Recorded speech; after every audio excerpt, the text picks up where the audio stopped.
911, what's your emergency?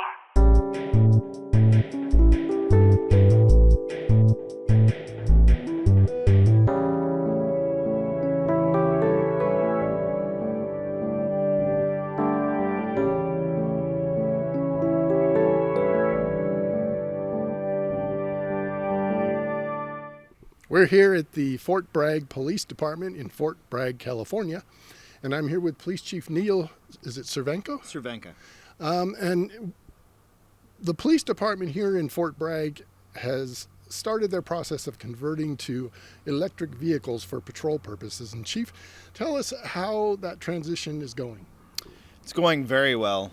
We replaced half of our marked fleet with fully electric Ford Lightning F-150s. And while there's been some bumps in the road and some adjustments, the officers love them and the community loves them, and it's really made a tremendous impact for the community.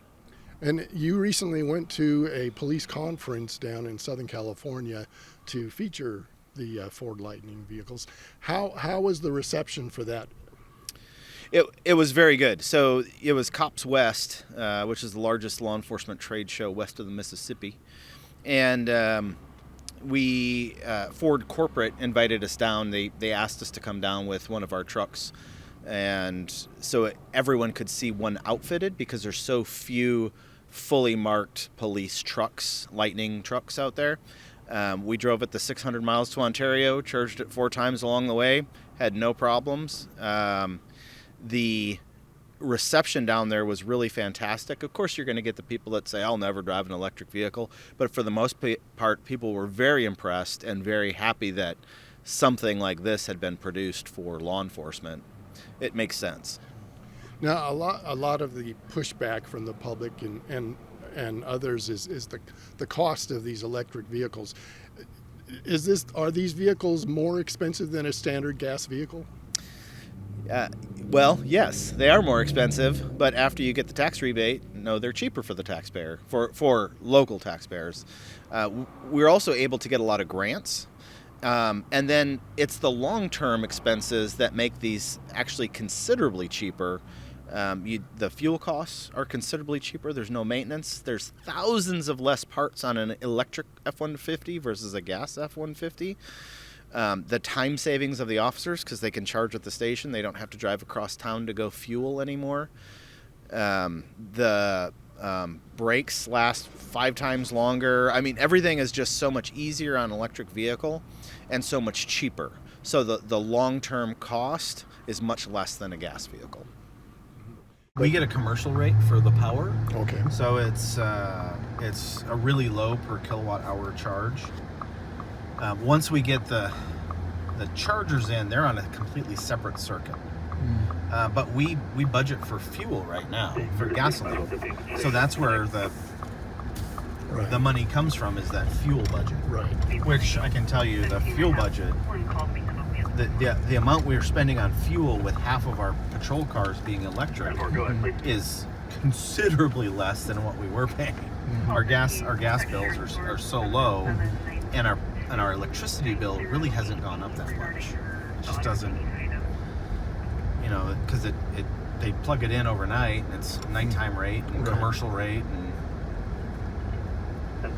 I'll give her a 21, and also can you show officers? This is the standard vehicle as far as the levels that Ford offers. What's the range of these vehicles, and have you found any problems with that range? So the range of this battery is about 220 miles. They do have a long range version in the Pro line, and the Pro, this is a Pro, so this is for fleet sales. The civilian Lightning is far more plush, beautiful leather, all the features. This is really a stripped down version of what most people, when they've seen a Lightning out on the street, they see the civilian model. This is not a civilian model. This is a police car. It's utility. The 220 mile range for what we need here, Fort Bragg, is about 3 to 4 square miles. Our officers can go 2 to 3 12-hour shifts before they charge. They don't necessarily charge every day. They charge every couple days. We can go back and forth to the jail in Ukiah, which is an hour and a half away, but it's about 50 miles away. So we can go back and forth roughly twice because we have regenerative braking in this. So going through the mountains, it actually charges the battery. We haven't seen any issues with charging, with range, anything that what people said we would have problems with. One of the other complaints is what do you do when the electricity in the community goes out? How are you going to charge these vehicles then? Well, again, our officers can go, 2 to 3 12-hour shifts before they have to charge. And if it's that bad of an event, they're probably not going to all those little report calls. All those little report calls are probably going to wait. So we're going to prioritize our time and prioritize our calls. Besides that, we do have a propane generator here for now. There is a plan to replace it with solar and battery storage eventually in the next couple of years. The propane generator will generate enough power. We'll be able to charge our vehicles. Gas stations have generators sometimes. However, if the internet's down, you can't buy anything because the pumps won't run unless the credit card machine works, where we'll be able to continually charge right here at the station. We started researching these vehicles to use for law enforcement, and I've been on this mission for several years, even at my former agency before I came up here as chief. These vehicles just made sense. As far as electric goes, one of the complaints I heard, or one of the naysayers said, well, how are they in a pursuit? They're slow electric. This full-size truck does 0 to 60 in 4 seconds. And it also stops far better. It handles so much better because all that weight is down low between the wheels. So there's no body roll in pursuits. We've been in one pursuit with them, and they did fantastic. It's great because it's got that bed space for bicycles, for shopping carts, for stuff. We've got the front trunk up front that we can store all of our personal gear in and keep everything separated and dry and clean. And then this has the largest prisoner area of any production patrol vehicle on the market. So there's passenger comfort, if you will, but it's easy to get people of all sizes in and out of the backseat of this, where other police vehicles, it's not so easy. I noticed that it is very utilitarian, easy to wash out. Yes. if as opposed to the old patrol vehicles with the upholstery. Yes, yeah, that's the design of it is we can just wash it out, wipe it out. It's antimicrobial. Now you had mentioned earlier that the old SUV vehicles, that the older vehicle gas fields, that they don't really handle all that well, and they're not as utilitarian as, say, this vehicle. Right. So they get about 7 miles to the gallon because they do a lot of idling in an urban environment. Now, I'm sure highway patrol gets much better gas mileage because they're driving at highway speed.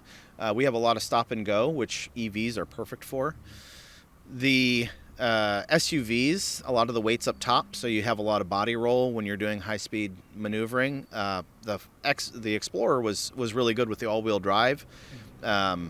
It did handle very well, but this truck handles so much better because the weight is so low.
Help is on the way.